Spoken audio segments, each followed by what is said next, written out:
Hello friends, ഇന്ന് നമ്മൾ പരിചയപ്പെടാൻ പോകുന്നത് സ്റ്റെയിൻലെസ് സ്റ്റീലിൻ്റെ ബോക്സുകൾ നമ്മൾ വെക്കുന്നത്, അതായത് സ്വിച്ച് ബോർഡ് കാര്യങ്ങളൊക്കെ നമ്മൾ വീട്ടിൽ വെക്കുമ്പോൾ എന്തിനു വേണ്ടിയിട്ടാണ് വെക്കുന്നതിനായിട്ടാണ് നിങ്ങൾ വ്യക്തമായിട്ട് കാണിച്ചത്. ഇത് നിങ്ങൾ കണ്ടോ, ഒരു പഴയ വീടിൻ്റെ സ്വിച്ച് ബോർഡാണ് ഈ കാണുന്നത്. പുറമേ നിന്ന് നോക്കുന്ന സമയത്ത് യാതൊരു പ്രശ്നവും കാര്യങ്ങളൊന്നും തന്നെ ഉണ്ടായിരുന്നില്ല.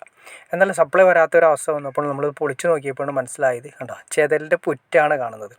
ഈ ചെതലിൻ്റെ പുറ്റ് എങ്ങനെ വരുന്നത് വെച്ചിട്ടുണ്ടെങ്കിൽ പണ്ടത്തെ രീതിയിൽ ഉപയോഗം. ഇത് നമ്മൾ വാഷിംഗ് മെഷീന് വേണ്ടിയിട്ട് അല്ലെങ്കിൽ പ്ലഗ്ഗായിട്ട് യൂസ് ചെയ്തുകൊണ്ടിരുന്നതാണ്. അപ്പോൾ വലിയ പ്രശ്നങ്ങളും കാര്യങ്ങളൊന്നും ഇല്ലാത്ത അവസ്ഥയിൽ നമ്മളിത് അഴിച്ചു നോക്കിയപ്പോഴാണ് മനസ്സിലായത് ഇതിൻ്റെ അത് ചെതൽ കയറിയിരിക്കുന്നത്. ഈ ചെതൽ എങ്ങനെ കയറുന്നു എന്ന് വെച്ചിട്ടുണ്ടെങ്കിൽ ഇതിൻ്റെ പഴയ കാലത്ത് ചെയ്തിരിക്കുന്നത് മരത്തിൻ്റെ ബോക്സുകളാണ്. മരത്തിൻ്റെ ബോക്സുകൾ നമ്മൾ ഏതെങ്കിലും ഏരിയകൾ, ബാത്റൂമിൻ്റെ ഏരിയകളിലോ അതുപോലെ തന്നെ ചെറിയ ഔട്ട്സൈഡ് വരുന്ന സമയത്ത് ഈർപ്പം കാര്യങ്ങളൊക്കെ വരുന്ന സമയത്ത് നമ്മുടെ ഈ കേരളത്തിലെ കാലാവസ്ഥ അനുസരിച്ച് ഈർപ്പം കാര്യങ്ങളൊക്കെ വരുമ്പോൾ ഈ ചെതൽ, അതായത് ഈ മരത്തിൻ്റെ ബോക്സ് ചെതൽ പിടിക്കാനുള്ള ചാൻസസ് കൂടുതലാണ്. അപ്പോൾ ഈ ചെതൽ തിന്ന് അവസാനം വയറിലേക്ക് എത്തും. വയറും കട്ടായി പോയിക്കുന്നത് നിങ്ങൾക്ക് കാണാൻ സാധിക്കും. ഒരു മഞ്ഞ വയറ് ഓൾറെഡി ചെതൽ നിന്ന് കട്ടായി കളഞ്ഞു. അപ്പോൾ ഓൾറെഡി സപ്ലൈ വരാത്ത അവസ്ഥ വരും. പിന്നെ ട്രിപ്പ് ആവാൻ തുടങ്ങും. പതുക്കെ ഈ പറയുന്ന രീതിയിലേക്ക് മുകളിലേക്ക് ചെതലും കയറിയിട്ടുണ്ടാവും. ഇതൊക്കെ നമുക്ക് മാക്സിമം ഒഴിവാക്കാൻ വേണ്ടിയിട്ട് നമ്മളൊരു പുതിയ വീട് വയ്ക്കുന്ന സമയത്ത് നമുക്ക് നല്ല രീതിയിലുള്ള ബോക്സുകൾ, എന്നാൽ ചെതൽ വരാത്തതും അതുപോലെ തന്നെ തുരുമ്പെടുക്കാത്തതും ശ്രദ്ധിക്കേണ്ട കാര്യം. തുരുമ്പെടുക്കാത്തതും കൂടി ശ്രദ്ധിക്കണം. നമ്മൾ മെറ്റൽ ബോക്സ് നമ്മൾ വാങ്ങിച്ച് വെക്കാറുണ്ട്. മെറ്റൽ ബോക്സ്, ഗാൽവനൈസ്ഡ് ബോക്സുകൾ നമ്മൾ വെക്കാറുണ്ട്. ഈ മെറ്റൽ ബോക്സും ഇതുപോലെ തുരുമ്പെടുക്കാനുള്ള ചാൻസസ് കൂടുതലാണ്. ഈർപ്പം അടിക്കുന്ന സമയത്ത് മെറ്റൽ ബോക്സും ഇതുപോലെ തന്നെ സൈഡിൽ നിന്ന് ഈർപ്പം അടിച്ചതിന് ശേഷം തുരുമ്പ് പിടിച്ച് അതും കുറേ നാളുകൾ കഴിയുന്ന സമയത്ത്, ഒരു 5 വർഷം 10 വർഷം കഴിയുന്ന സമയത്ത് നിങ്ങൾ ആ ബോക്സ് ഒന്ന് അഴിച്ചു നോക്കിയാൽ നിങ്ങൾക്ക് മനസ്സിലാക്കാൻ സാധിക്കും. പുറമേ നിന്ന് വലിയ പ്രശ്നങ്ങളും കാര്യമൊന്നും ഉണ്ടാവില്ല. പക്ഷേ ബാക്ക് സൈഡ് നോക്കി കഴിഞ്ഞാൽ, ബോക്സ് അഴിച്ചിട്ട് നമ്മൾ ബാക്ക് സൈഡ് നോക്കി കഴിഞ്ഞാൽ അതിൻ്റെ ബാക്ക് സൈഡ് ഉണ്ടാവില്ല. ഓൾറെഡി ഈർപ്പമുള്ള സ്ഥലമാണെങ്കിൽ തുരുമ്പ് പിടിച്ച് പോയിട്ടുണ്ടാവും. ഇതിൽ നിന്നെല്ലാം പരിഹാരമായിട്ട് നമ്മൾ ജീവിതത്തിൽ ഒരിക്കലായിരിക്കും വീട് വയ്ക്കുന്നത്. ആ വെക്കുന്ന സമയത്ത് നല്ല രീതിയിലുള്ള പ്രൊഡക്ട്സ് ഉപയോഗിച്ചാൽ കൂടി വന്നാൽ നമ്മുടെ GI ബോക്സിനേക്കാൾ കൂടി വന്ന ചെറിയൊരു 2% 3% മാത്രമേ റേറ്റ് വ്യത്യാസം വരുള്ളൂ.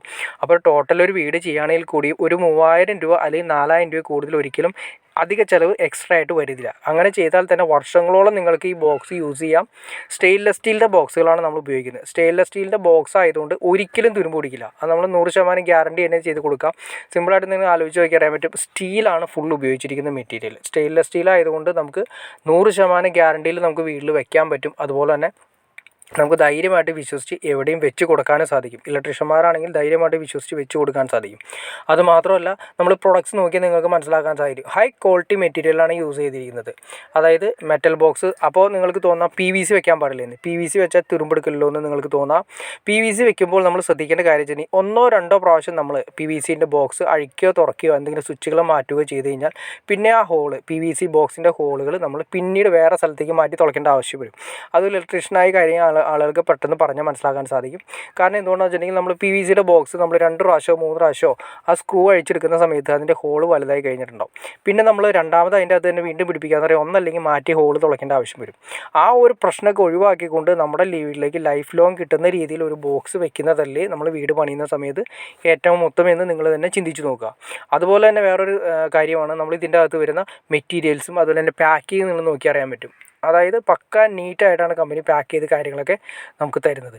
1 മോഡ്യൂൾ തൊട്ട്, അതായത് 1 മോഡ്യൂൾ 2 മോഡ്യൂൾ വരുന്നുണ്ട്, 3 മോഡ്യൂൾ 4 മോഡ്യൂൾ 6 മോഡ്യൂൾ 8 മോഡ്യൂൾ, പിന്നെ വരുന്നത് 12 മോഡ്യൂൾ, പിന്നെ 16 മോഡൽ 18 മോഡ്യൂൾ, അങ്ങനെ വരുന്നത്. അതായത് 2 മോഡ്യൂൾ 1 മോഡ്യൂളിനും കൂടിയിട്ട് 1 module, 3 module 4 module 6 module 8 module, പിന്നെ വരുന്നത് 12 16 18. ഇത്രയുമാണ് മെയിനായിട്ട് വരുന്നത്. ഒരു മോഡ്യൂൾ എന്ന് ഉദ്ദേശിച്ചിട്ടുണ്ടെങ്കിൽ ഒരു സ്വിച്ച് വെക്കുന്നതിനാണ് ഒരു മോഡ്യൂൾ എന്ന് പറയുന്നത്. ഒരു സ്വിച്ച് വെക്കാൻ ഉദ്ദേശിക്കുന്നതിന് ഒരു മോഡ്യൂൾ എന്നാണ് പറയുന്നത്. അപ്പോൾ 12 മോഡ്യൂൾ എന്ന് ഉദ്ദേശിച്ചാൽ 12 സ്വിച്ച് നമുക്ക് കൊടുക്കാൻ സാധിക്കും. ഇതിൻ്റെ ഡീറ്റെയിൽ ആയിട്ട് നിങ്ങൾക്ക് അറിയണമെന്ന് താല്പര്യം നിങ്ങൾ കമൻറ്റ് ചെയ്യുന്നതനുസരിച്ച് നമുക്ക് അടുത്തൊരു വീഡിയോ അതിനെക്കുറിച്ച് ചെയ്യാൻ സാധിക്കുന്നതായിരിക്കും. എങ്ങനെയാണ് ഒരു മോഡ്യൂൾ നമ്മൾ വെക്കേണ്ടതെന്നും ഒരു സ്വിച്ച് പ്ലഗ് കാര്യങ്ങളൊക്കെ വരുന്ന സമയത്ത് എത്ര മോഡ്യൂൾ വെക്കണമെന്നും അതിൻ്റെയൊക്കെ ഡീറ്റെയിൽസ് നിങ്ങൾക്ക് അറിയണമെന്ന് താല്പര്യമുണ്ടെങ്കിൽ തീർച്ചയായിട്ടും കമൻറ്റ് ചെയ്ത് കഴിഞ്ഞാൽ നമുക്ക് അതിനെക്കുറിച്ച് വീഡിയോ ചെയ്യാൻ സാധിക്കും. നിങ്ങൾ ചെയ്യുന്ന കമൻറ്റും അതുപോലെ തന്നെ ലൈക്കും അനുസരിച്ചിട്ടാണ് നമുക്ക് ഇതുപോലുള്ള വീഡിയോസ് ചെയ്യാനുള്ളൊരു എനർജി ഉണ്ടാകുന്നത്. അപ്പോൾ അതുകൊണ്ട് തീർച്ചയായിട്ടും നിങ്ങൾക്ക് ഇഷ്ടപ്പെട്ടെങ്കിൽ തീർച്ചയായിട്ടും ലൈക്ക് ചെയ്യാൻ മടിക്കരുത്, സബ്സ്ക്രൈബ് ചെയ്യാനും മടിക്കരുത്. ഓക്കെ, ഒന്നുകൂടി ഞാൻ ആ ബോക്സിൻ്റെ അവസ്ഥ നിങ്ങളൊന്ന് കാണിച്ചു തരാം. ചെതലിൻ്റെ പുറ്റ് പോലെ നിങ്ങൾ കണ്ടോ, ഈ അവസ്ഥയിലാണ് നമ്മുടെ മിക്ക വീടുകളിലും നമ്മളൊന്ന് തുറന്ന് നോക്കിയാൽ തന്നെ അറിയാൻ പറ്റും മിക്ക വീടുകളിലും. അതായത് മെയിനായിട്ട് പറയാൻ ELCB ഇല്ലാത്ത വീടുകളിൽ, ELCB ഉണ്ടെങ്കിൽ ഏറ്റവും പെട്ടെന്ന് അപ്പോൾ തന്നെ ട്രിപ്പായിട്ടുണ്ടാവും. ELCB ഇല്ലാത്ത വീടുകളിലും മിക്ക വീടുകളിലും ഈ അവസ്ഥയാണ് നമ്മുടെ മിക്ക സ്വിച്ച് ബോർഡുകളും കാണുന്നത്. അതിപ്പോഴല്ല നമ്മൾ അറിയുന്നത്, എന്തെങ്കിലും ഒരു ആവശ്യത്തിന് നമ്മൾ തുറന്ന് നോക്കുമ്പോഴാണ് ഈ അവസ്ഥ കാണാൻ സാധിക്കുന്നത്. കേട്ടോ, ജസ്റ്റ് സിമ്പിളായിട്ട് പറയുകയാണെങ്കിൽ ഒരു തേനീച്ചക്കൂട് പോലെയാണ് ചെതലിൻ്റെ പുറ്റ് അതിൽ വന്നിരിക്കുന്നത്. ഈ ചെതലിൻ്റെ പുറ്റ് ഓരോ ഭാഗത്തേക്ക് പതുക്കെ നീങ്ങി തുടങ്ങിയിട്ടുണ്ടാവും. അപ്പോൾ മാത്രമല്ല, നമ്മൾ ഈ ചെതൽ ഓൾറെഡി നമ്മൾ പൈപ്പിലൂടെ മുകളിലേക്ക് കയറിയിട്ടുണ്ടാവും. പൈപ്പിലൂടെ മുകളിലേക്ക് കയറി പൈപ്പ് ബ്ലോക്ക് ആവും. പൈപ്പ് ബ്ലോക്ക് ആയി കഴിഞ്ഞാൽ ഒരു വയർ പോലും വലിച്ചെടുക്കാൻ സാധിക്കില്ല. പിന്നെ വയർ പതുക്കെ തിന്നാൻ തുടങ്ങും. വയർ തിന്ന് പതുക്കെ ഷോർട്ടാവും. വയർ ഷോർട്ടായി കഴിഞ്ഞാൽ പിന്നെ കത്ത് പിടിക്കാനുള്ള ചാൻസസ് ഉണ്ട്. പിന്നെ കണക്ഷൻ കിട്ടാത്ത അവസ്ഥ വരും. അങ്ങനെ വലിയ ഒരുപാട് പ്രശ്നങ്ങൾ നമുക്ക് ഇതുണ്ടാവും. അപ്പോൾ മാക്സിമം നമ്മൾ ചെതൽ വരാത്ത രീതിയിൽ വേണം നമ്മുടെ പുതിയ വീടുകളിൽ വയറിങ് ചെയ്യുന്ന സമയത്താണെങ്കിലും ശ്രദ്ധിക്കേണ്ട കാര്യം. അപ്പോൾ വേറെ ഒന്നുമില്ല, പണ്ടത്തെ വീടുകളിലാണെങ്കിൽ നിങ്ങൾക്ക് അറിഞ്ഞ പോലെ തന്നെ, നിങ്ങൾക്ക് അറിയാവുന്ന പോലെ തന്നെ ELCB കാര്യങ്ങളുണ്ടാവില്ല. ELCB ഉണ്ടെങ്കിൽ ഓൾറെഡി ഇത് ട്രിപ്പായി കഴിഞ്ഞേനെ, അല്ലെങ്കിൽ MCB ആണെങ്കിൽ ഓൾറെഡി ട്രിപ്പായി കഴിഞ്ഞേനെ. കാരണം ഫേസ് ന്യൂട്രും കാര്യങ്ങളൊക്കെ ടച്ച് ചെയ്യുന്ന അവസ്ഥയിൽ ഓൾറെഡി അതിൻ്റെ ട്രിപ്പിങ് കാര്യങ്ങൾ ഉറപ്പായിട്ട് നടന്നേനെ. ഇതൊന്നും ഇല്ലാത്ത വീടുകളിലാണ് ഈ അവസ്ഥയിൽ കാണുന്നത്. അത് വലിയ അപകടങ്ങളാണ് ഉണ്ടാകുന്നത്. കാരണം ഈ നനവ് കാര്യങ്ങൾ ഓൾറെഡി ഉണ്ട്. ഒരു വയർ അവിടെ നിന്ന് വിട്ട് കിടക്കുന്നു, അത് ജസ്റ്റ് ചുമരിനോട് ടച്ച് ചെയ്ത് കിടക്കുന്നു. ചുമരിൽ ഓൾറെഡി ബാത്റൂമിൻ്റെ സൈഡിലോ അല്ലാത്ത ചുമരിൽ നനവുണ്ടെങ്കിൽ ഓട്ടോമാറ്റിക്കായിട്ട് നമ്മുടെ വീടിൻ്റെ മൊത്തം ഏത് ചുമരിൽ തൊട്ടാലും ഷോക്ക് വരുന്ന എഫക്റ്റ് ഉണ്ടാവും. ഷോക്ക് അടിച്ചാൽ തന്നെ ട്രിപ്പ് ആവില്ല. കാരണം ELCB ഇല്ല, MCBകളൊന്നും തന്നെ ഇല്ല. നമുക്ക് ആകെയുള്ളത് പണ്ടത്തെ രീതിയിലുള്ള മെയിൻ സ്വിച്ച് മാത്രം. അപ്പോൾ വലിയൊരു അപകടമാണ് നമ്മൾ വരുത്തി വയ്ക്കാൻ ഉദ്ദേശിക്കുന്നത്. അപ്പോൾ മാക്സിമം നമുക്ക് ശ്രദ്ധിക്കേണ്ട കാര്യം, പുതിയ വീട് വയ്ക്കുന്ന സമയത്ത് നമുക്കിതുപോലെയുള്ള ചെറിയൊരു ലാഭത്തിന് വേണ്ടിയിട്ട് നമ്മൾ ഇതുപോലെയുള്ള ബോക്സുകളോ കാര്യങ്ങളോ വെക്കാതെ സ്റ്റെയിൻലെസ് സ്റ്റീലിൻ്റെ ബോക്സുകൾ തന്നെ. ഈ സ്റ്റെയിൻലെസ് സ്റ്റീലിൻ്റെ ബോക്സുകളെ കുറിച്ച് ഞാൻ സംസാരിക്കുന്ന സമയത്ത് നിങ്ങൾക്ക് തോന്നാം ഞാൻ സ്റ്റെയിൻലെസ് സ്റ്റീൽ കമ്പനിയിൽ നിന്നും എമൗണ്ട് വാങ്ങിച്ചിട്ടോ അല്ലെങ്കിൽ അവരുടെ കമ്മീഷൻ പറ്റുന്ന രീതിയിലാണോ പ്രൊഡക്റ്റ് ചെയ്യുന്നതെന്ന്. എനിക്ക് എൻ്റേതായ ഒരു അഭിപ്രായത്തിൽ ശരിക്കും പറഞ്ഞാൽ ഒരു 10-12 വർഷമായിട്ട് ഈ മേഖലയിൽ വർക്ക് ചെയ്യുന്നതുകൊണ്ട് നമ്മൾ കണ്ടുവരുന്നതാണ്, സ്റ്റെയിൻലെസ് സ്റ്റീലിൻ്റെ ബോക്സുകൾ നമ്മൾ വെച്ചിരിക്കുന്ന സ്ഥലങ്ങളിലെല്ലാം പിന്നീട് പോയി നമുക്ക് ധൈര്യമായിട്ട് അഴിച്ചു നോക്കാം, യാതൊരു പ്രശ്നങ്ങളും ഉണ്ടാവില്ല. എന്നാൽ GAയുടെ പല വലിയ കമ്പനികളുടെ ഉണ്ട്, ഞാൻ അതിൻ്റെ പേരൊന്നും പറയാൻ ഉദ്ദേശിക്കുന്നില്ല. നമുക്ക് വലിയ കമ്പനികളുടെ തന്നെ ഗാൽവനൈസർ, അത് മെറ്റൽ ഷീറ്റ് ഗാൽവനൈസ് ചെയ്ത് വരുന്ന പ്രൊഡക്ട്സ് ഉണ്ട്. ഈ പ്രൊഡക്ട്സ് നമ്മൾ വെക്കുന്ന സ്ഥലങ്ങളിൽ ഒരു 5 വർഷം 6 വർഷം കഴിഞ്ഞ് ചെന്ന് നോക്കിക്കഴിഞ്ഞാൽ അറിയാൻ പറ്റും ബാക്ക് സൈഡ് കംപ്ലീറ്റ് തുരുമ്പെടുത്ത് പോയിട്ടുണ്ടാവും. അതിന് വേറൊരു കാരണം കൂടി ഉണ്ട്. ചില സ്ഥലങ്ങളിൽ നമ്മൾ പൈപ്പ് കറക്റ്റായിട്ട് ഏതെങ്കിലും ഒരു ബ്ലോക്കൗട്ടിലേക്ക് കറക്റ്റായിട്ട്, അതായത് പൈപ്പ് ഇടുന്ന സ്ഥലത്തേക്ക് നമ്മൾ ഇറങ്ങാതെ വരുന്ന സമയത്ത് സെപ്പറേറ്റ് കട്ട് ചെയ്യും.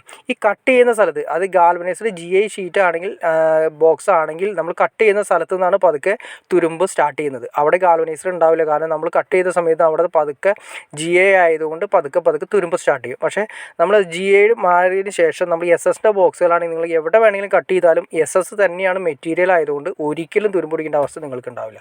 അപ്പോൾ അതുകൊണ്ട് നിങ്ങൾക്ക് ധൈര്യമായിട്ട് വിശ്വസിച്ച് ഒരു വീട്ടിൽ ചെയ്യാൻ പറ്റുന്ന പ്രൊഡക്ട്സ് തന്നെയാണ് SS ബോക്സുകൾ. ഇനി അതിന് എമൗണ്ട് കാര്യങ്ങളൊക്കെ നിങ്ങൾ സ്ക്രീനിൽ കാണുന്ന പോലെ തന്നെ, ഒരു മോഡ്യൂൾ 2 മോഡ്യൂളിൻ്റെയൊക്കെ എമൗണ്ട് നിങ്ങൾ കാണുന്ന പോലെ തന്നെയാണ്.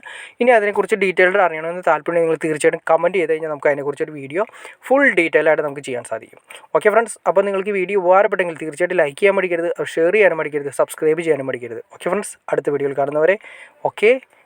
അപ്പോൾ ഒരു കാര്യം പറയാൻ മറന്നുപോയി, നിങ്ങൾക്ക് ഈ വീഡിയോ ഇഷ്ടപ്പെട്ടെങ്കിൽ ഇപ്പോൾ തന്നെ ലൈക്ക് ചെയ്തേക്കുക. കാരണം നിങ്ങൾ ലൈക്ക് ചെയ്യുന്നതനുസരിച്ചിട്ടാണ് ഇത് ഒരുപാട് ആളുകളിലേക്ക് എത്തിച്ചേരുന്നത്. അവർക്ക് ഉപകാരപ്പെടട്ടെ എന്ന് വിചാരിച്ചിട്ടാണ്, പുതിയ വീട് വയ്ക്കുന്ന ആളുകളിലേക്ക് മാക്സിമം ഉപകാരപ്പെടട്ടെ എന്ന് ഉദ്ദേശിച്ചിട്ടാണ്. ഓക്കെ ഫ്രണ്ട്സ്, അപ്പോൾ തീർച്ചയായിട്ടും ലൈക്ക് ചെയ്യുക. ഓക്കെ.